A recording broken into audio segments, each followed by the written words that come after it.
So things are a little slow in the garden right now as we're waiting on fall crops to really take off. But these cucumbers I got are really making. I'm getting about a 5-gallon bucket full every other day or so. And now they don't look as good as the ones I grew in the spring because I didn't put these on drip. I should have.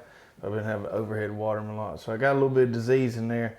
But nonetheless, I'm getting some nice cucumbers out of there. That's a number one right there. Do you know what variety it is? That's Stonewall. So Stonewall. That's the Ganoecious ones. And a lot of people have been mentioning that they're cucumbers, and they're asking about them getting bitter when it's hot outside.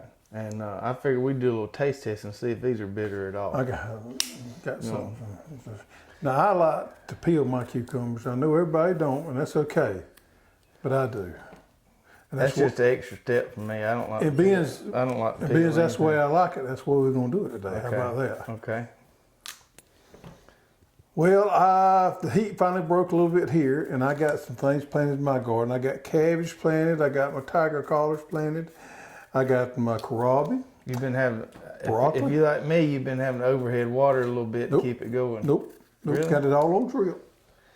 My dirt's too hot. Yep, got it all on drip. Been doing fine, so I'm good. Actually, I recycled my drip, and where I had my watermelons at, I planted all that where my watermelons was at, so I didn't have to put no new drip.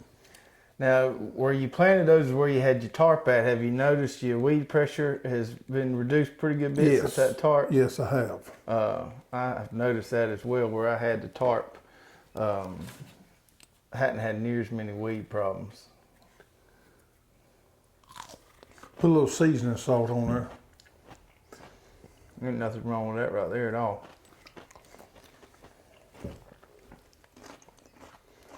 So to answer the question, everybody, no, I haven't seen any problems with these here getting bitter with it being hot outside.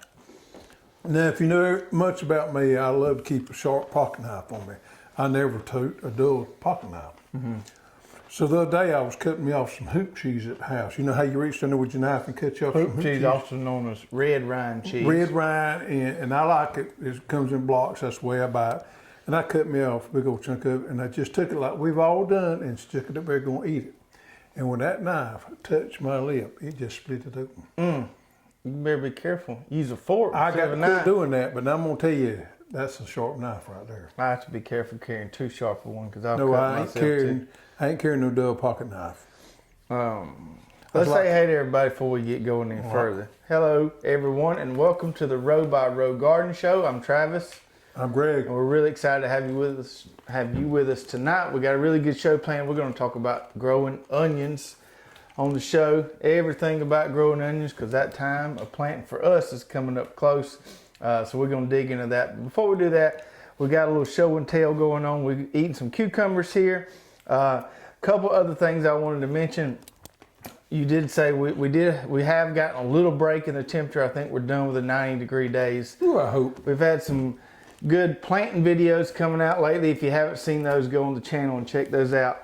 We've also, I want to talk about some new seed varieties that have just recently been added to the site. So what makes us a little different than other seed companies out there, other companies just pack for a particular season. They gear up and pack for spring.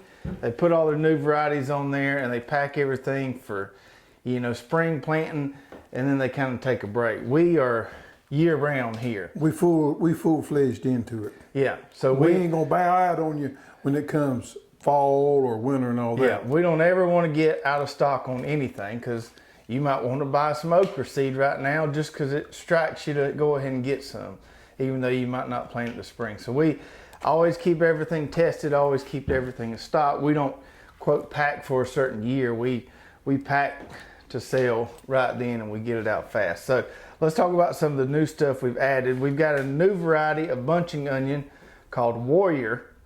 And this is an All-American Selections winner. So we got the Not Seguro variety, which is a hybrid. And then we've got this OP variety here called Warrior. That's the one I'm gonna plant, the Warrior. Got a couple new varieties, or there's actually 3 new varieties of radish. Here's a purple one called Purple Plum Radish. Got that one. I'm gonna plant some of those. really interested in planting these here. These golden radishes called Helios. Those are really pretty. And then the cherry bell, which is a good old-time favorite. I've grown these many times before. Really nice one there. So 3 new varieties of radish. You know, I ain't got my radish spot. Just hit me. I ain't got my radish spot ready. I'm getting mine ready. I got currently. I'm gonna plant them in the same spot I'm planting my beets at. And then we got 3 new varieties of okra, and these are varieties that people have been requesting. And I know it's not okra plant time, but like I said, we're year round here, so we went ahead and got them packed on the site for those of you who may want to get some. This one here is a good old-timey variety, Horn Okra. A lot of people like growing this one. We've grown it before. If you like to let your okra get a little longer, this Horn will stay tender at the longer length than the other varieties. Yeah, and that's the old heirloom variety. A lot of people out in Louisiana and Texas like to grow that particular one. So we got the Horn Okra now. I've also got this Star of David okra, and if you've never grown this one, this is a real treat. Our friends over at Deep South Homestead, Danny and Wanda, love to grow Star of David. It makes a shorter pod, but it's kind of wide. It makes a really good frying okra. I've grown it before. We grew it at the expo before, so Star of David is a good one. And then we've got this new one here, which is also an heirloom variety called Silver Queen okra. And this one makes a little paler pod, see it there. And this is supposed to be really, really tender okra there. It doesn't hardly have any spines on it. And so 3 new okra varieties there that y'all can check out. And then we talked about these last week when we talked about planting carrots. They're on the site now. We've got the Shanton Royal carrot, which is a Shanton. The short stubby carrots work great for you that have hard or clay soils. This is going to be your go-to carrot variety. And then this new one here called Black Nebula, which is, it's not actually black, but it's so dark purple it almost looks black, but really, really rich in nutrients, makes a really good juicing carrot. So go on the site, check all those varieties out, get some of those if you want to plant them this fall or in the spring. One more thing I wanted to mention, sometimes we get comments on our videos that just kind of blow my mind a little bit. Get you. And this one, it wasn't like it bothered me or anything, but I just kind of get disappointed when I see people spreading misinformation out there. And in this case, I don't think this person knew any better, but the fact that they might have been telling this to other people kind of concerns me. I'm not going to mention their name, and I'm not going to post it up here because I'm not in the business of embarrassing anyone, but I do want to read this and we want to kind of poke holes in this and explain why majority of this isn't true, not all of it. So someone commented on my chicken, which is seemed to be a pretty polarizing video, my video of my chicken manure compost with the peanut holes in there. And this person said, just be careful that you don't get the GMO stuff with the peanuts that are sprayed with glyphosate, aka Roundup. If it has, then you aren't getting better produce than you would get at the grocery store. My sister sprayed Roundup on her garden to kill weeds. I told her to call Monsanto and ask how long before her garden could grow veggies again, and they said a minimum of 2 years. Just a thought. Great video. So 3 things here, and I'll let you elaborate. Please. First of all, there's no such thing as a GMO peanut. Second of all, peanuts aren't sprayed with Roundup. And third of all, if you do spray Roundup, you can plant a lot sooner than 2 years. It seems to be when we're very passionate about our subject, sometimes the facts get skewed. I don't care whether it's political or whatever. You see it all the time in things that we become very passionate about. A lot of people are very passionate about food and the environment, and so am I. But we get our facts skewed. Now, regardless of the way you feel, the facts remain the same. And we have to be careful not to let those facts become mistruths or vice versa. Mm-hmm. The fact of the matter is there's no such thing as a GMO peanut. We know that, so we don't have to be worried about that. Then we talk about glyphosate. Glyphosate is Roundup, which is Roundup by the common name. It's probably the most widely used herbicide out there in the world. It has become very widely used. It's become very cheap. It's actually got so cheap, people don't even measure it anymore. They just pour it. So it is a lot of people use it, and there's a lawsuit going on in California now. This one's already been settled. There's a lot of media around the Roundup. Hoopla. Hoopla. Now, whether you spray Roundup or you choose not to, I'm not here to judge. That's your decision. I honestly think that you out there, the viewer, can take the facts, weigh them out, and then you can make an educated decision of what you want to do. And I think that's the way it should be. However, the truth should be the truth. If you spray Roundup on dirt, 3 days' time, you can replant and not have any cosmetic or adverse effects to that plant. That plant will grow out fine if that Roundup is sprayed within 3 days. Roundup has a very short shelf life. Now, we see a lot of the media paying attention to Roundup out there because it's the end thing to do. Now, there are chemicals out there that can cause a lot worse problems that nobody wants to talk about or nobody talks about. You got one called Grazon Plus P that's used on pastures and a lot of things like that. It's used to kill broadleaves. It has a compound in there called picloram. Now, if you spray picloram or Grazon Plus P on an area, I can promise you, you won't be growing vegetables there such as peppers and tomatoes for a long period of time because it has a very long residual in that soil. So there are chemicals out there that cause major issues in the soil as far as residual. Another one's called chlorpyrrolid. And that is a common lawn herbicide that's sold under the name of Lawn Trail. Chlorpyrrolid is the active ingredient. It's another one out there that can cause major damage. If it's sprayed on the area and you try to grow vegetables there, it's got a long lifespan in the soil and it's not going to allow you to grow any vegetables there till it breaks down, which can be 2 to 3 years.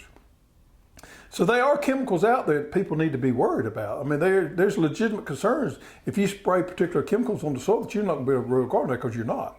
Roundup is not one of them. You know, just keep your facts straight. Whether you want to eat hot dogs every day or you want to be a vegetarian that eats organic produce every day, that should be your decision, not ours. But you should be presented with the facts and understand what the facts are. That way you can make a good, educated decision. One more thing we skipped over there. Peanuts are not sprayed with Roundup. They're actually sprayed with a chemical called paraquat. Right. That's used as a burn down. Yep. Yeah. So it kills the weeds. It stuns the peanuts a little bit, but they come back from it. So, you know, there's hundreds of thousands of acres of peanuts growing around here. And nobody uses Roundup. So. You can't use Roundup on peanuts, you'd kill the plant. Yeah. So no GMO peanuts. They're definitely not sprayed with Roundup. And if you do decide to use Roundup to kill back area where you're going to plant, you don't have to wait 2 years. You can 3 days. 3 days, and you'll be fine. So just don't believe everything you read out there. And if you don't believe us, test it yourself because you can give it a try. Well, I just laid on them was facts. Laid facts on. Emotion, no emotion. No there. emotion, no emotion. Just straight facts. True facts. All right. So we're going to get into talking about onions because it's getting close to onion time. And we're going to talk about different onion planting zones, what type of onions you plant in each zone, all that good stuff. And I got some... Onions is on I have a list of things that I think everybody should grow. And tomatoes, we know, is the most popular vegetable in the garden. Everybody loves grow tomatoes. Tomatoes are not on my top 10 list. I love growing tomatoes, but tomatoes are hard to grow. They have a lot of benefit. But onions are on my top 10 that I think everybody should grow. And the reason is you can use them just about every meal that you cook, and they store well. So you got a food source there for weeks, months on end after you do a good job of growing those onions and storing them correctly. Onions, sweet potatoes, some of your hard squashes, those are some of the things that on my list that I think everybody should grow, and onions is at the top of it. That's right. And like I tell people, onions are easy to grow because whether you've got an in-ground garden, whether you've got some raised beds made out of wood, or whether you're growing in these little bags, you can grow onions just about anywhere. And they complement just about every meal. Yeah. I've even noticed before when I get ordered onion plants from Dixondale, I'll inevitably drop a couple on that kind of outside the garden, and you just lay one on the ground and it'll take root. It's amazing how easy they are to grow. And we're going to talk about when to plant, and which varieties, because there are certain varieties you can only plant in certain regions of the country, certain in the others, and we're going to explain why that is. The plant thing is the only thing that's a little complicated about onions. Yeah, but we're going to clear we're going to clean that up. So I made this little map here. Hold that for me. I'm the map holder. You're the map holder. So there's kind of three types of onions. We separate them into three categories based on the regions of the country where they can be planted. You've got long day onions, intermediate day onions, and short day. And we've got that color coded there. And if you can't see this super well, we'll put this on all of our onion product pages on the website so you can go look at it close up there if you want to. So when we say long day, intermediate day, or short day, what does that mean? So it has to do with the day length at which the onions start the bulbing process. And we'll get into this a little more later, but onions have a vegetative stage where they grow all the leaves, all the green leaves, and they have a bulbing stage. And this has to do with when they start that bulbing stage. So long day onions, for instance, start bulbing when day length reaches 12 to 14 hours. Intermediate day onions start bulbing when day length reaches, long day is 14 to 16 hours. Intermediate day is bulbing starts when day length reaches 12 to 14. And short day onions start bulbing when day length reaches 10 to 12 hours. We don't ever get to 16-hour day lengths where we are, but they do up north. So the reason we're presenting this information with you today is if you buy onion seeds to grow your own onion plants, you have to buy a seed that is specific to your geographic region. You can't go to your big box store and pick up an onion seed pack off from that shelf or order from some willy-nilly site off the internet and not make sure that you get the right seed variety for your area. And that's the reason we're bringing this information to you today. Yeah, and so onions are generally hardy down to 20 degrees or slightly less. And so that's why we have different varieties for different areas there that start bulbing at different times. In the South here, one of the struggles we have, and we hear a lot from our customers, is getting plants, being able to get onion plants when we really want to plant them in November. So one option you have, you can call Dixon and try to hurry them up sending you plants if you're going to do plants. Or what we're doing this year so we can try to get onions in early November is growing our own. And you can grow them in these seed trays like this right here. So these are kind of about ready to go in the ground. Yeah, these are looking real good. Ooh, look at there. You can grow them out in the seed trays. They look really nice. You can grow your own onion transplants if you don't want to wait on the plant companies to get you plants. You can actually, if you got a little raised bed, and this works perfect, if you got a little raised bed that you're not using at the time, you can take that raised bed to just scatter your onion seeds in there real thick, make you a little seed starting onion bed out of that raised bed, keep them watered and grow your transplants in there, pull and then plant out into your bigger garden area. Yeah. So let's dig into the short day, the intermediate day, and the long day thing a little more in detail. So all this has to do as far as the latitudes go. That's the reason we have short day, intermediate day, and long day. Up north here, there's a greater variation in day length. Okay, so in the wintertime, their days are really, really short, but in the summertime, their days are really, really long. The closer you get to the equator, the less variation you have in day length. At the equator, there's basically zero variation in day length. Where we are, there's a little bit, but not near as much as here. Like I said, we don't ever see 16 hours. If you get real north, like Alaska, they have completely dark winters, and in the summertime, it stays daylight all day. Day length is very important when you think about the way things grow. A lot of your weeds that you see in your yard, a lot of the plants that grow that we consider weeds out in the pasture, or are triggered by the germination by the length of day length in a day. Right, and that's why we can grow food year round, because we rarely get below, I'd say, a 9 to 10 hour day length where we are. Whereas up here, your day length gets so short that the plants, they require some kind of minimum day length, and it gets so short that you can't grow certain crops. So let's start off with short day onions here. We're going to try to talk about when to plant and give you some varieties that we have as far as seed goes. So for short day onions, if you go online and look around, you'll see a lot of people, the almanac, everyone else telling you to plant late December, early January. And I'm here to tell you, you need to be planting in November. Reason In zone what? in any of these areas here, zone 8, maybe even zone 7 there, I would say plant in November. And the reason you want to do that is you want to get those onions nice and healthy, get a nice stand of vegetation before any cold weather comes, and they'll be able to survive it. And in the long run, you'll get bigger onions. Yep. So we recommend planting in November. We have planted late November, early December. It just depends on when we could get plants or when our plants got ready. But anytime in that time frame, I would plant. And over winter, I wouldn't wait till January and plant if you want nice big onions. So short day onions, like I mentioned earlier, they're going to start the bulbing process when the day length reaches 10 to 12 hours. And this is about 30, 35 degrees latitude. That's going to happen around early February. So what would be some of the varieties that you would plant? So what we have here For the short day. For the short day, we've got 3 good ones. We've got the Savannah Sweet.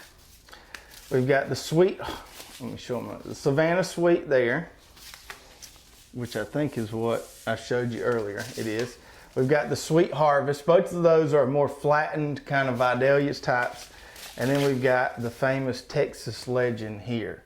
And as far as I know, we're the only ones that have Texas Legend seeds online. So we've been growing that one for many years. If I'm not mistaken, both of these right here, believe it or not, on the Vidalia onion, which you may be familiar with, it's grown here in Middle Georgia, both of these are approved varieties for that. I don't think the Texas Legend is, but I'm pretty sure. No, because it's more of a round. Yeah, these two are actually approved varieties that the Vidalia onion growers can grow. So for the short day area where we are, we would plant onions in November. We get all that green growth, and then around early February, they're going to start bulbing, and that's going to last a month or two, and then we're going to harvest late April or so, mid to late April, sometimes even early May, depending on what the weather's doing. So that's kind of the schedule for the short day area. Yeah, normally I have about a week or two in between when I can start harvesting some of my potatoes, my onions come in. It's not exact same time, but it's close to the same time. Yeah. Now let's talk about the intermediate day. And for those of you that live in the intermediate or the long day areas, you might know more about this than we do. But I've got a general idea of a planting schedule, but feel free to comment and tell us if you do otherwise.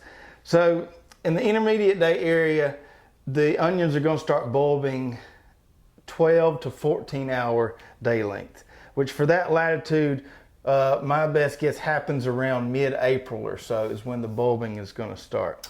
So it looks like Kentucky would be an intermediate day, Cincinnati, Ohio, Dayton, Ohio, Nebraska, the southern part of Ohio would be. Utah is intermediate day, Nevada is intermediate day, Virginia and West Virginia intermediate day. So for the intermediate day, like I said, you're going to start bulbing April, maybe early May, and so my best guess around here is you want to be planting late January, early February on your onions there to get a good stand of vegetation before that bulbing begins. Now there is a gray area. The good thing about the intermediate day ones is you can grow them here in this northern short day region. You can also grow them in this southern long day regions. So don't get stressed out. If you live along the line there, don't let that stress you out. Yeah, there's kind of a gray area in here. Well, you can get by with either one. If you're in Tennessee, you could grow either one, or North Georgia, you could grow either one, or southern Pennsylvania. Yeah. The one intermediate day variety we have is called Candy, and this is a really, really popular variety, and it's probably the most widely adapted onion variety we have. You can grow it in a wide range. I wouldn't try to grow it in Florida. I don't know that we'd grow it down here, but mid-Georgia up, you could probably get away with growing it. And in those southern long day zones, you could grow it as well. So check out the Candy. For most of the country, you can grow these guys. they're going to get bigger in this little intermediate day slip here, but you can still grow them in some of these other areas. And then the long day onions for our friends up north. So they're going to start bulbing at a 14 to 16 hour day length, which for my best guess is going to happen for them around May or June. Yep. They're going to start hitting that long day length.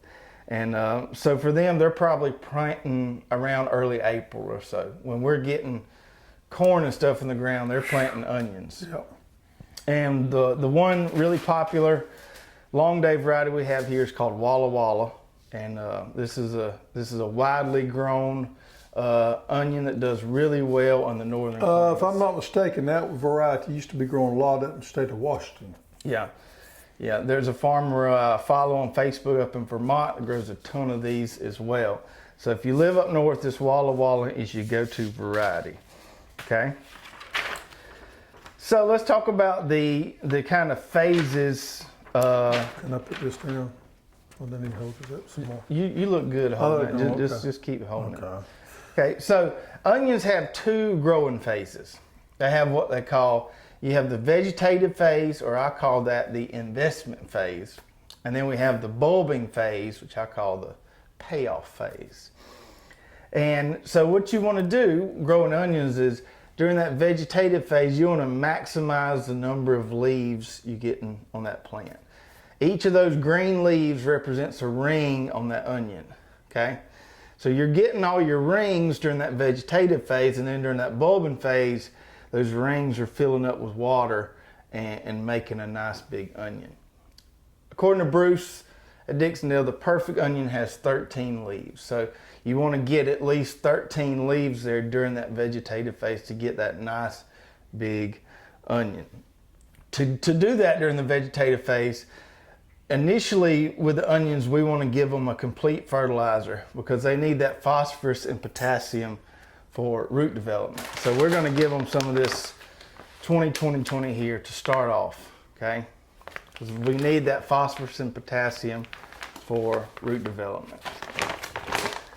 After the roots get established, we're going to switch up and we're going to give them Nitrogen. plenty of nitrogen. And the secret. The secret sauce is the sulfur. Yep. So we're going to give them this ammonium sulfate here, this 2100, which is a lot of nitrogen, but also has some sulfur in it. And this stuff is nice and granular and easy to apply. Yeah, ammonia sulfate is soluble, and it hits the plant's going to take it up, but yet it's going to move out pretty quick.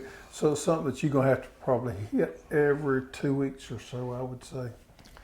So we want to get as much vegetation as we can before that day length hits. Once that, it doesn't matter how much vegetation you got, when that day length on a short day onion hits 10 to 12 hours, they're going to start bulbing. So you better have as much leaf growth as you can get up till then. That's why we say plant in November. That's going to give you time to get plenty of vegetation growth. If you plant in January, you're not going to get near as much vegetation, and then they start bulbing in February, you're going to have smaller onions. Yep.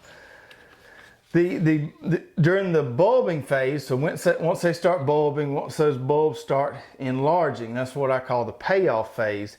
That's where we're going to cut off the fertilizer because there's no more vegetation produced during that phase. Once they start bulbing, they're not growing any more top. They're just growing, the bulbs are just enlarging. We want to make sure to give them plenty of water then. The drip's going to help them, but we're not going to give them any more fertilizer at that point. I did want to mention this. So what happens if you get a Walla Walla onion and plant it down here where we are? Or what happens if you get a sweet harvest onion and plant it up there? Okay. So let's start off with this scenario. So say you get this sweet harvest, which is a short day onion, and you try to plant it in Michigan. What's going to happen is by the time it gets warm enough for you to plant this onion here,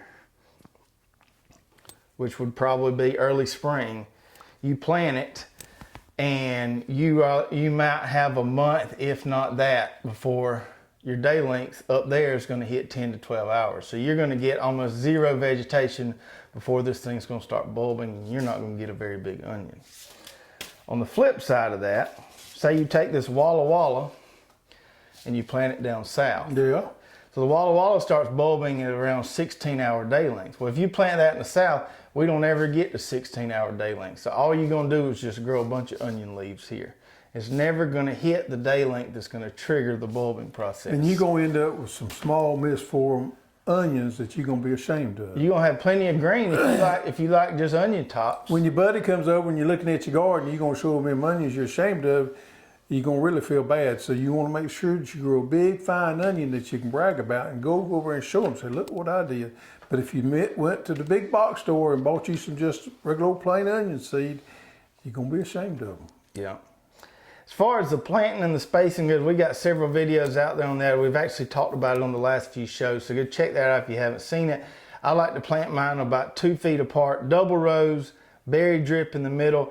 Now I plant my plants thick and then I go back and thin them. So I like to plant my onions about 4 inches apart. Yeah. If you don't plan on thinning them, you can plant them 6 to 8. But I do mine 4 inches apart, and then right when they start bulbing, when those bulbs get about a quarter in size, quarter, $1/2, I'll go through and pull every other one.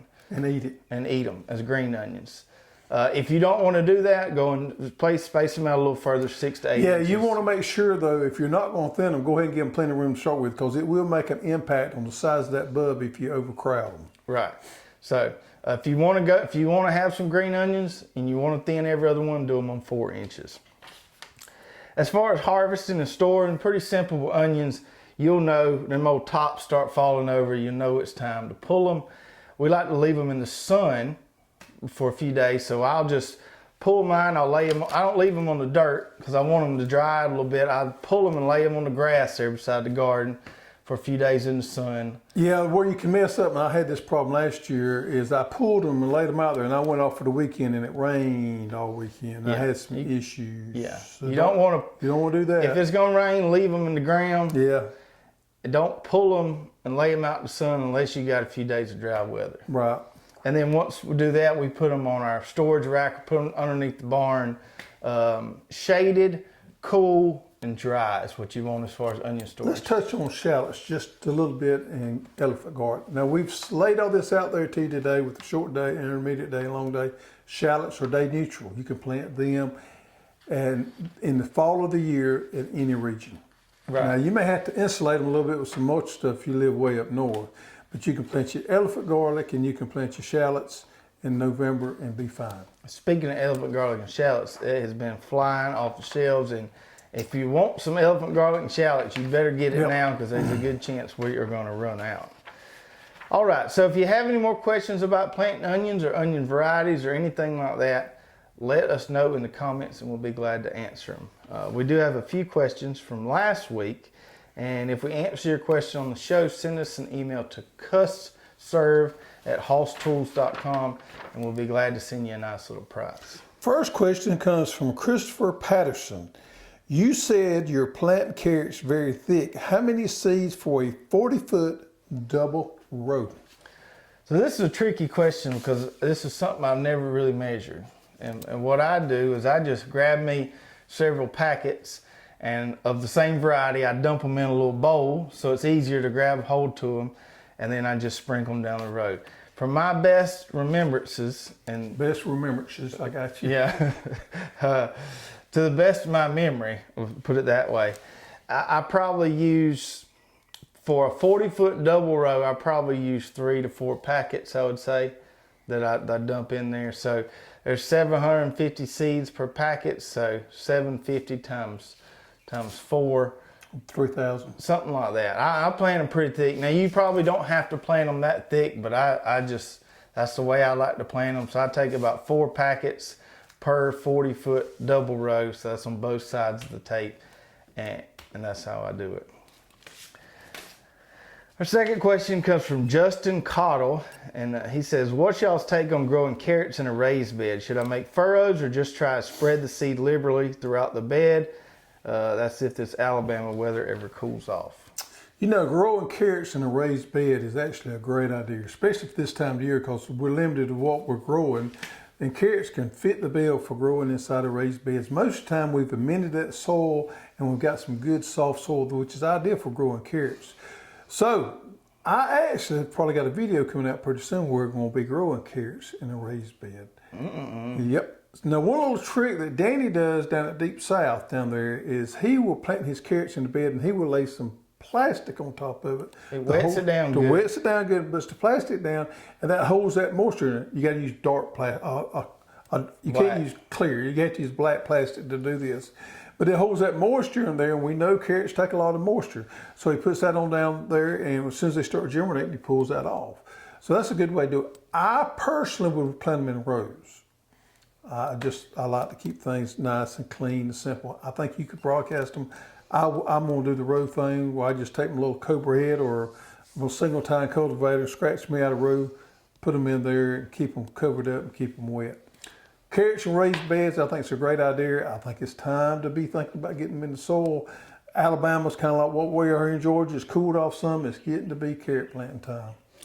Yeah, I've seen people sprinkle it on the beds. In addition to the black plastic, I've seen people use a piece of plywood to hold it down. Some people just sprinkle them out there. And VW Family Farm, which is a channel we're friends with over in Arkansas, that's what they did. They sprinkled them, and then they sprinkled some soil on top just to lightly dust them, almost like we do the seed trays. You can put plywood or plastic on top of them.